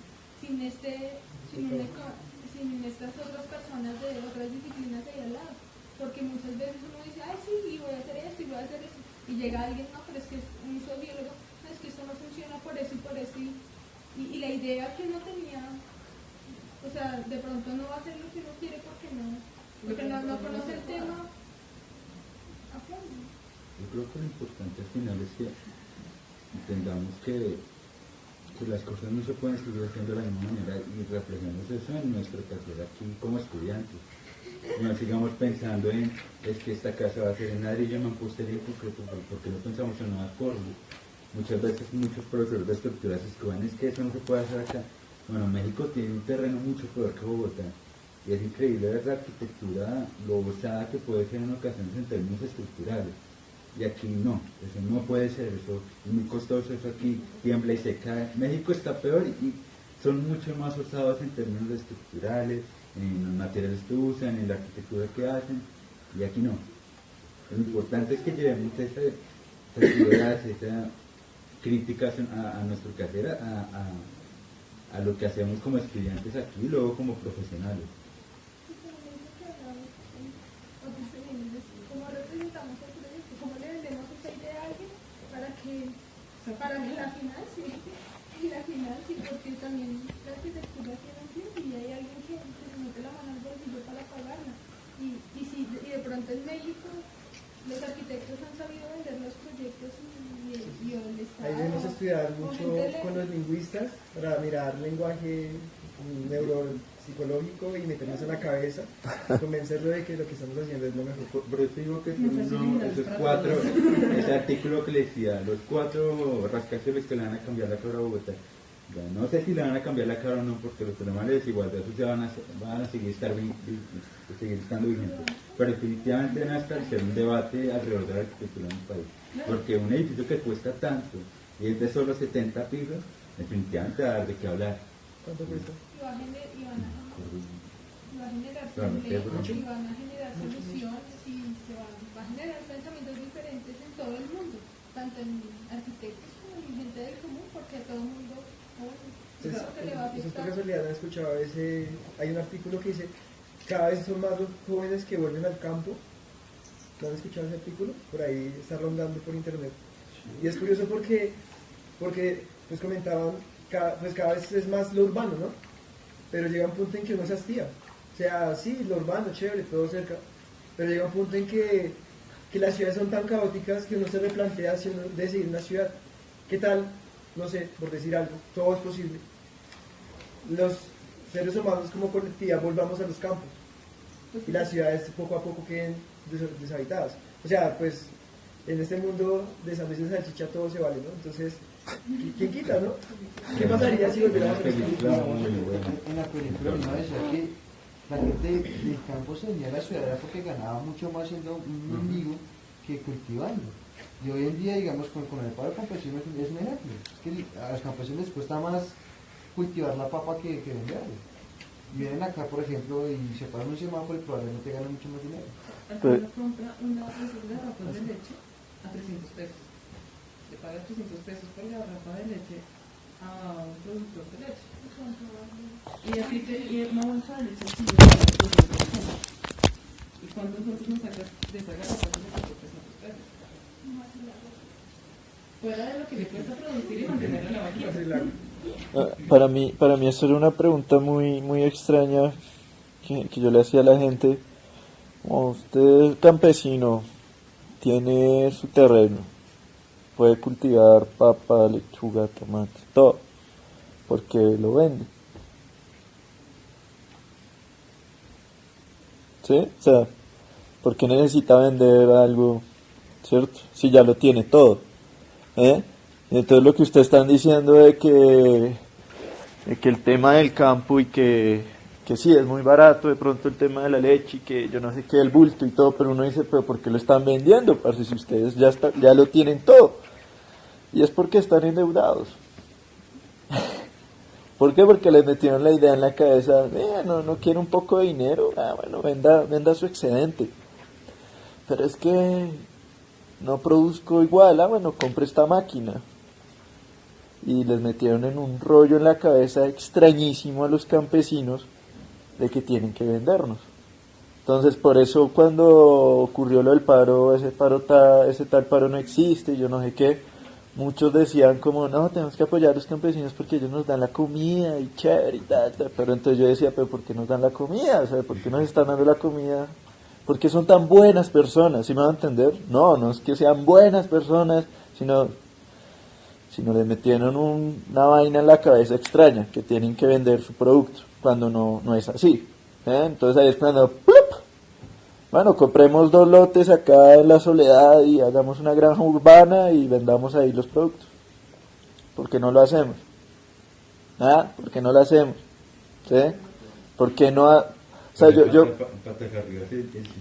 sea, es que es una vaina pendeja, uno dice una vaina pendeja realmente, que la gente en la ciudad tenga que depender del campo, cuando no debe ser como así realmente. O sea, uno dice como son asentamientos urbanos en donde la gente se está reuniendo para hacer actividades extrañas como servicio de línea, call center, vendiendo perros calientes,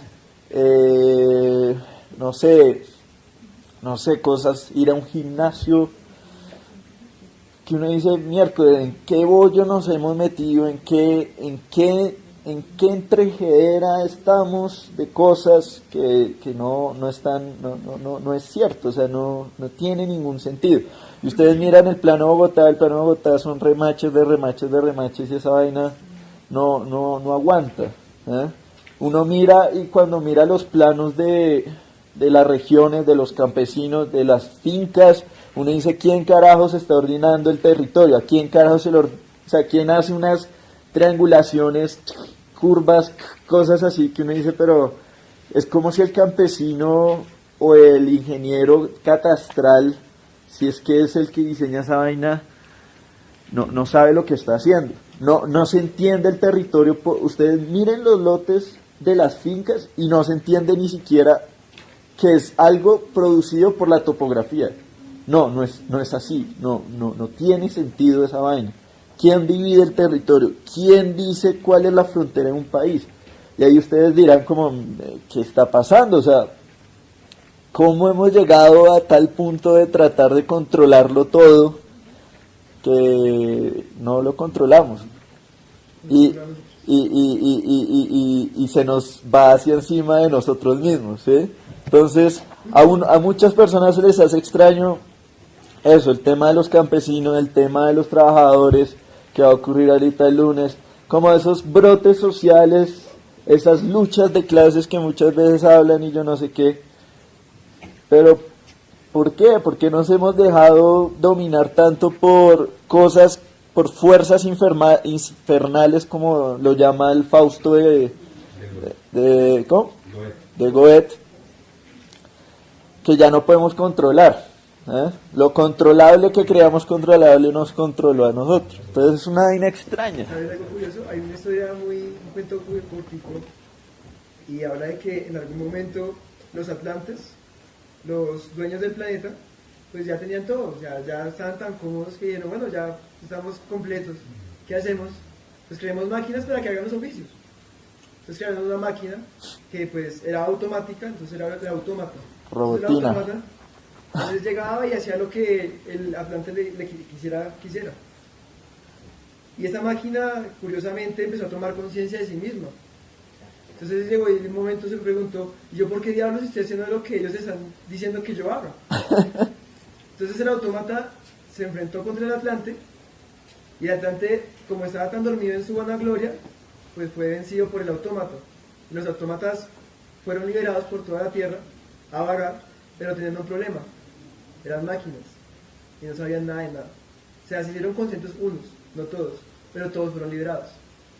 Entonces eso es un poco lo que pasa. O sea, seamos sinceros, la mayoría de las cosas que nosotros hacemos se hacen inconscientemente. Y no debe ser así, o sea, somos seres racionales, no máquinas. Y muchas veces uno se siente como si fueran máquinas. ¿Cómo hace la persona para soportar todos los días el Transmilenio? O sea, en mi humanidad no entiendo. Porque uno se cansa, parce, uno se cansa de que le estén estorbando, de que le estén chuzando con el codo, de que le quieran comer a uno las nalgas. Bueno, sobre todo las chicas, uno de hombres no tanto, pues algunos, pero yo no sé, a mí no me. Pero bueno, el caso es que, ¿cómo hacemos para soportar eso? ¿Cómo hacemos para soportar malos espacios? ¿Cómo hacemos para tolerar injusticias? La costumbre. Sí, la costumbre, digamos, en parte es porque les toca. A usted le toca ir a trabajar porque usted necesita el dinero para pagar, no sé, su arriendo. Pero entonces mira lo que pasa. Usted lo hace porque le toca. La gente de antes le tocaba aguantarse un invierno de, no sé, menos 30 grados centígrados, les tocaba aguantarse eso. Pero ellos no se quedaron con el aguante, o sea, si hubiera sido por solo aguante, hubiéramos muertos congelados. Somos seres humanos, tenemos la capacidad de poder. ¿Qué pasa con la gente que no se aguanta el Transmilenio? ¿Sí? Salen a protestar y bloquean. O sea, es que lo hacen, realmente se paran en la raya y dicen ni mierda nomás. Exactamente. Pero ¿qué pasa? Los gasean, los señalan, los judicializan. Es un problema, porque entonces tienes que aguantar las manos. No se puede hacer nada más. Igual es que también, digamos, en las protestas hay una cosa, y es que también se mete mucho vandalismo. Cuando se mete vandalismo, Pero, entonces ya se generaliza, digamos, por ejemplo, yo iba en el que al vandalismo no se mete porque ajá. O sea, la gente no rompe vidrios porque ajá. Si me van a entender, es porque mete gente a hacer esa mierda, ¿no? Y eso, no, y eso es otro tema al respecto que yo no quiero hablar porque eso es muy, muy jodido uno decir la gente es violenta porque ajá. ¿Eh? No. O sea, yo iba en el Transmilenio, iba pasando la Sí, calle, sí, sí. y una señora dijo, uy, es que son re vagos. Sí, o sea, yo no dije nada. Sí, y ahí se comenzó la pelota. Pero, o sea, es lo que la gente piensa, ¿sí? Sí, sí. Entonces, que aparte de eso, oye, son vagos y tras derecho dan las cosas, Ven. entonces el resto del mundo no va a decir, oye, voy a escuchar a esta gente, sino, oye, estos son unas personas violentas que están dañando las cosas. Entonces, ya de entrada, el resto de la gente rechaza el mensaje. Hay un experimento muy bonito que deberíamos hacerlo. Llegar a Transmilenio, todos ahí en silencio. Que uno llegue al lado, ¿qué más? ¿Cómo está? No, me llamo Andrés, no, estoy acá aburrido, quiero conocer a alguien. Hablemos. Y el man, ay, no. Bueno, entonces hablo con el otro, no hay problema. Hasta que tenga conversación con alguien, ¿saben? Hasta que se empiece a tejer algo así. Hay una vaina, un egresado de mi colegio que contaba como esa anécdota de llegó a un edificio nuevo, no conocía a nadie, y el loco se puso a ir hacia todos los pisos a conocer a todos los vecinos y a invitarlos como un café, a la casa y yo no sé qué, y así hacía pocos conocía a todo el mundo. Y cada vez que salía de un apartamento era pues una gran actividad porque se encontraba todo el mundo y eso fue tejiendo comunidad en un apartamento, en un edificio de apartamentos, cosa que no hacemos nosotros, ¿sí? Pero que realmente sí sirve. Entonces imagínese uno, bueno, pues yo sí he hablado con extraños en la calle y es chévere, pero es raro volverse a encontrar un extraño, porque ya no es extraño para uno, pero uno hace el experimento, pero lo hace como por una vez y chao, pero cuando te lo vuelves a encontrar es como bueno, ¿qué pasó? Ya no volvimos a hablar, ¿eh? Pero si uno vuelve a tejer como, venga, como le ha ido, y son personas X, pues uno nunca sabe como en qué contactos o qué relaciones realmente está haciendo. La profesora de gracias que tengo ahorita nos hablaba de que pasa mucho en el metro allá, que hay mucha gente que se conoce y se hacen novios y se casan y bueno, de todo, que se conocieron en el metro, porque tienen que pasar tanto tiempo en el metro y todos los días, entonces se hacen amigos. A mí me pasó algo parecido. Conocí una chica muy importante en mi edad, de una manera así, en un bus. Esas historias no, esas no. Quería tocar, es que pues, puede parecer como un poco salido, pero digamos que para como integrarlo, es muy importante, pues viendo la arquitectura como un tejido social.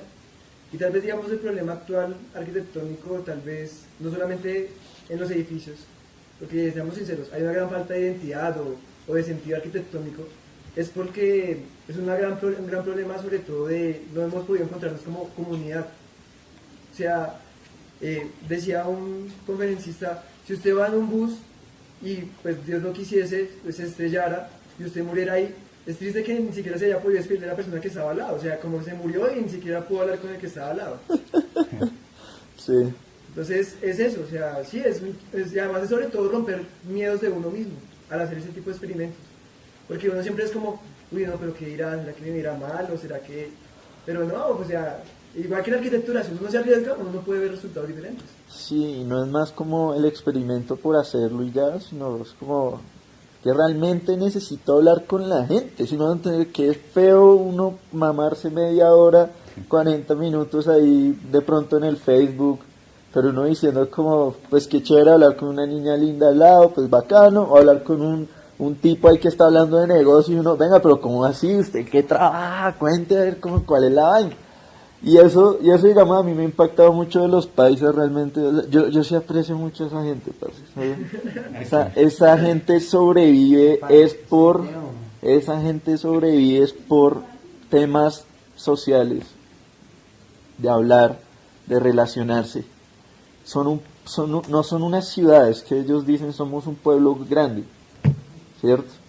y esa gente se habla con todos y que no, mire, profe, es que me está pasando esto, y demás, no, venga, yo lo colaboro, lo invito a y todo el mundo como, pues, ¿qué está pasando? Uno termina en unos rollos, hablando, comunidad, chévere. Digamos, yo cuando fui al Salón de Octubre hace como un año, hace un semestre, eso, como que terminó una salida ahí académica como para conocer parte de la ciudad y tal. Y el profesor dijo, bueno, los que quieran, pues vamos a ir a tomar algo por acá, les presento el barrio donde los universitarios van y chévere. Y muchos no aprovecharon la oportunidad, o sea, muchos se quedaron ahí pensando, ay, pero ¿qué vamos a hacer? Ay, no, pues el hotel, ay, no sabe, parce, tenían la oportunidad de su vida de salir del esquema del horario y meterse con alguien, un habitante, a mostrarle la ciudad. O sea, salir del guión ese, y ahora sí hablemos de la ciudad, güey. Uy, no, y nos llovió, y nos hizo frío, y nos hizo todo, pero fue una chimba. O sea, uno vía y uno le preguntaba al man, venga, cuéntenos de la historia de la ciudad. Y justo en el bar donde estábamos habían fotos de Medellín antigua, y, man, y cómo fue el crecimiento, y cómo es el problema real. Y venga, les cuento este proyecto urbano que a mí se me hace una solución espectacular, queda como acá 5 cuadras. Y estaba lloviendo y todo. ¿Qué vamos? No, camine, parce, camine. Alrededor de la arquitectura sí existe en Medellín, yo lo puedo notar, porque quieren hacer edificios. Y se los conocen, es que es como que... criticar a la Biblioteca de España por lo que sea, pero alrededor de eso se construye una cultura. La gente quiere edificios. Es eso, y es que, y yo no me creo el cuentico ese barato de que los rolos somos fríos y, ay, tal. No, es que acá somos muy hogareños, como de adentro, o sea, los países son hogareños, pero que reciben, que traen, en cambio uno acá como, ¿qué estás haciendo? No, estoy acá en mi cama viendo películas, y ya, o sea, no hacen nada más. Sí, a veces somos así, ¿no? Y eso es curioso con los choques culturales. Por ejemplo, cuando alguien viene de la costa, antes de comenzar este curso... Los costeños se vuelven locos acá porque no entienden qué está pasando, hijo de puta. puta. Es que son idiosincrasias diferentes. O sea, nos comentaba un costeño y tenía mucha lógica, y era como, nosotros llegamos aquí a Bogotá, y para comenzar, Bogotá es una ciudad muy rara, pues decía él en la manera en que veía las cosas. Allá en la costa, él salía después de las 5 de la tarde, porque durante el día no se puede salir, por el calor, Sí, obviamente. obvio. Entonces la gente sale, todo el mundo sale después de las 5 hasta las 11, 11 y media, y la ciudad empieza a vivir después de esa hora. No antes. Antes la ciudad es un desierto porque aquí encima un sol de 40 grados centígrados. Claro. Entonces llegamos aquí a Bogotá y aquí todo el mundo hace todo hasta las 6 de la tarde. Después de las 6 de la tarde no hay nadie en Bogotá, porque pues luego es peligroso. Todo hace lo frío. contrario. Yo recuerdo una vez que estaba por ahí en la Plaza de los Turistas, 2 extranjeros, estaba haciendo, eran 10 grados centígrados, para uno eso es frío. No, esta gente estaba en pantalones, en esqueleto, al lado del monumento ahí sentados y con gafas de sol. A 10 grados, yo, ¿qué es esto? O sea, yo nunca haría algo así, definitivamente, pero yo sí, porque para ellos era algo caliente, 10 grados centígrados. Entonces algo que era curioso, es lo que decía, es como que si usted a mí me dice hueputo, decía él, pues normal, pues hueputa es normal, pues de la manera en que se comunica. Pero si uno le dice como hueputa, pues ya es un insulto, y ya uno como, no, este man me está tratando mal, que tal me pegue. Entonces es una manera de ver las cosas diferentes, no es malo ni bueno. O sea, Sí, obvio, sí. es diferente. Sí. Y tal vez esos son esos choques. A veces Bogotá, pues a veces pienso que Bogotá creció muy rápido y creció con personas de muchos lugares. Y el problema está en que, como cada uno mantiene su idiosincrasia y tal vez no compartimos eso, pues sentarse a discutir es muy difícil. Normalmente cuando uno se sienta a discutir, uno termina peleando. Entonces, digamos, tal vez es romper eso de, porque siempre tenemos que estar defendiendo lo nuestro. Pues bajemos la guardia un poco y miremos qué dice el otro, que tal vez me resulte interesante. Sí, no, eso es muy cierto, y el caso de lo que usted menciona de los costeños siempre, o sea, a mí siempre me viene un recuerdo, y es como no caminando en la noche en cualquier clima caliente, o sea, uno lo visualiza y ve que hay casi siempre son contextos pueblerinos, entonces son muy oscuros, no hay una iluminación muy fuerte. y uno ve esos negros profundos, o sea, uno ve esos negros profundos que uno dice, si me meto ahí, no amanezco en ninguna parte, o sea, no sé dónde estoy. Y escucha los grillos y como ese calor, ¿no? Un poco naranjado el tema, ¿cierto? Por esa luz naranja cálida que siempre hay en los espacios públicos. Pero uno camina, como camina y siente que ese calor que se quedó del día sigue viviendo ahí en esa noche. Y esa noche no es fría, ¿cierto? Entonces uno camina y siente que el día debe continuar. En cambio acá en Bogotá, también a mí me encanta la noche de Bogotá porque es una noche dulce. O sea, ese frío dulce, que usted como dice, no en Esqueleto, pero aún así en Esqueleto, a menos que esté lloviendo, pero si no está lloviendo y que el cielo está despejado ahorita, como lo está, ahorita que salgan, uno si se quita el chaleco y todo, uno siente un frío, pero es un frío dulce. Es un frío dulce. No. ¿Cómo? Yo digo, o sea, el frío de Bogotá es teso, siempre cuando tienes un abrigo. Y depende del lugar donde estés, porque si estás en el centro eres dulce, como cuando un mosquito tú eres dulce para robarte. Diferente, ¿no? Tú eres dulce. Depende, pero salen ustedes, yo no sé, de farrear un viernes y llegan a la casa a las 3 de la mañana y sentir ese frío es muy, muy, muy rico. Cosa que no sucede, digamos, en otros lugares. ¿No? Ah, no. Bueno, entonces soy yo. Bueno. Soy el romántico acá. Diga algo, Alejo. No, mentira, pero... ¿Le ha gustado? Sí. ¿Quiénes eran estos 3 chicos de Arqui? No, pero ¿quiénes eran? ¿Pero quiénes son? Es una pregunta muy compleja. La verdad es que nosotros ni siquiera sabemos quiénes somos nosotros mismos. ¿Pero quiénes son para ustedes? O sea, que gira la pregunta. No sé, pues no los había visto y chévere, o sea... Invité personalmente que estáis visitando. Ah, a ver. Sí, la hubieran hablado, yo quería que hablaran ellos o algo.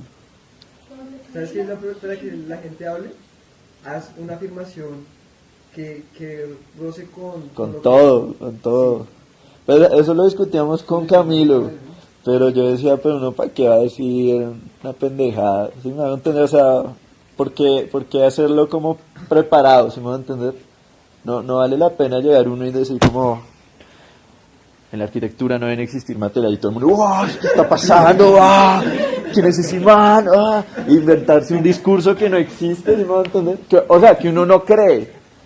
No vale la pena, viejo. Si algo, pues invitamos a gente de otras universidades, sería una chimba para que llegaran con sus preconceptos, para que lleguen. Pues otro tema, pues que uno no sabe cómo abordar. O sea, este proyecto estudiantil es re chiqui y ahí vamos de a poquitos, pero es eso. Pero sí, o sea, la gracia es como que si surjan puntos de vista distintos, pero muchas veces son puntos de vista distintos complementarios, no contrastantes, no tan chocantes, porque tal vez sí hay algo en común y es que si creemos que... No, termina la idea. No, si termina la idea. Si creemos que debe haber existido un cambio, ¿no? Un cambio para bien, para todo ese tema, todo ese rollo. Somos hijos de muchos hijos de la cumbre de Río del 92 y que la sostenibilidad y todos salieron de los 90 más o menos, los que están acá. No creo que haya nadie del 2000. Los del 2000 son el baby boom de se acabó el mundo, entonces tiremos, entonces. Algo que digamos, lo que tú dices que me parece interesante de la discusión es colocar opuestos en la discusión, pero pues es muy complejo. Por ejemplo, yo tengo como un gran choque con los economistas y las ciencias económicas. Y ahora me doy cuenta que era porque no por tal la ciencia, sino porque el desconocimiento. Sí. Entonces, digamos, a veces uno se cierra mucho. O sea, ¿cuántas veces hemos discutido con un ingeniero civil? Ahora estudiantes. Tenía un ingeniero que habría sido. Porque un ingeniero, pues obviamente concibe todo esto estructural de una manera completamente diferente, material y estructural. Entonces, digamos, esa es una de las cosas que se critica de la universidad, que a pesar de que sea una universidad, está muy separada, o sea, son guetos de conocimiento. Entonces, los ingenieros están en su punto allá, reunidos todos, maquinando cosas, igual los científicos, no sé, los artistas son como artistas que son como mariposas, nadie los detiene, están en todas partes, pero en ninguna. Pues porque somos de eso, o sea, precisamente nosotros los arquitectos no tenemos ningún estado. Yo no me imagino un arquitecto en el futuro sin un trabajo interdisciplinar. Sí. Sí, Pero mira que más que interdisciplinar es transdisciplinar. Sí, Es encima de ello. Sí, ya es cuando ya nadie domina a nadie y todos están... Nuestra carrera, ¿qué es? Es un coche de muchas cosas, ¿no? La transdisciplinariedad es una vaina de locos. O sea, está multidisciplinar. ¿Eh? Interdisciplinar. No, multi. Entonces son muchas cosas, pero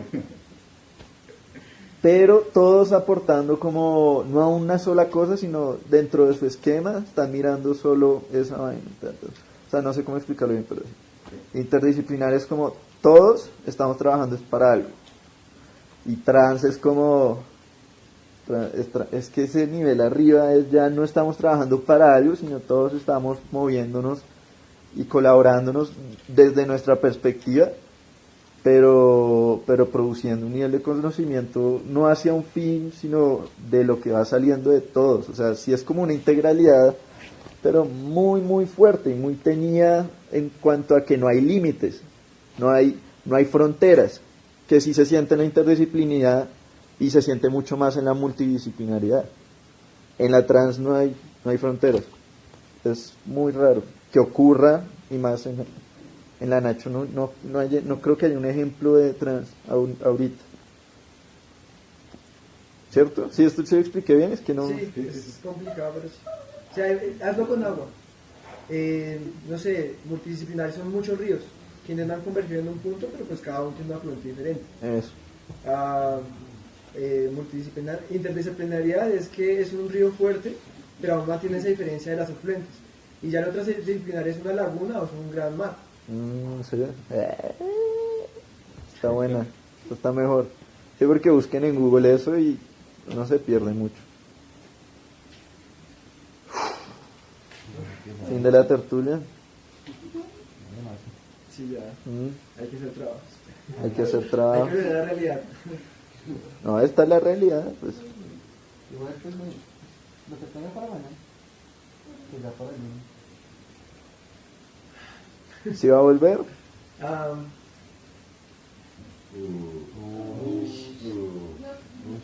No sé.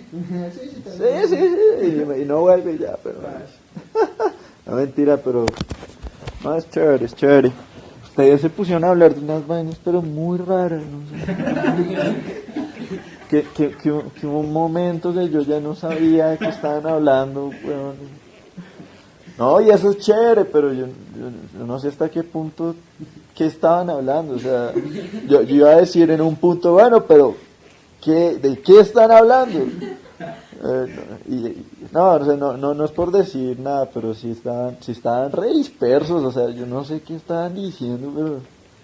No, digamos, ese es uno de los riesgos también que ocurre con las charlas. O sea, Sí. que no siempre, digamos, es también interesante.